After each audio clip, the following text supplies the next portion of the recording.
one of the questions that comes up a lot is there any way to roll back the clock? Is there any way to get out from under this thing and do what people were really asking us to do all of last year? And I don't know the answer to that. I know my Attorney General in the state of Texas has joined with other attorneys general across the country and has filed suit to block implementation of this bill.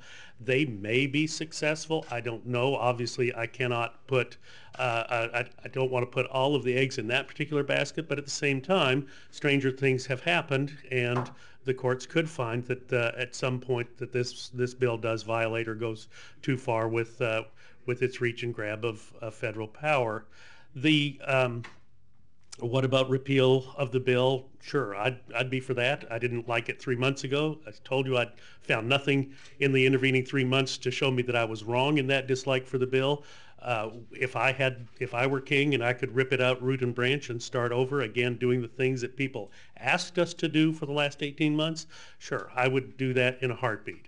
That ain't going to happen in the month of July. It's not going to happen in the month of September. We do have a big election coming up in the fall. Perhaps the election will be seen as a referendum on the bill that was passed in March.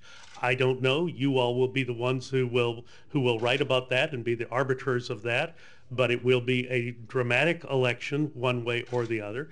And if there were a dramatic power shift, could the bill be repealed? Well, we all know that it's an off-year election and it doesn't change the occupant of the White House in November, so even a repeal bill would stand little chance at the other end of Pennsylvania Avenue. So therein is a problem. By far the most succinct trajectory to stop the problems that I see coming forward with this bill would be in the congressional activity of holding the purse strings and the funding of the activities, particularly the fundings related to the Department of Health and Human Services regarding implementation. We're all familiar with the Congressional Budget Office report from May that said, by the way, the implementation costs for this bill are probably going to be $10 billion higher than we originally projected. And I think even that is an underestimate when you just look at the sheer size and scope of the federal regulations that have to be written as a consequence of the language in this bill.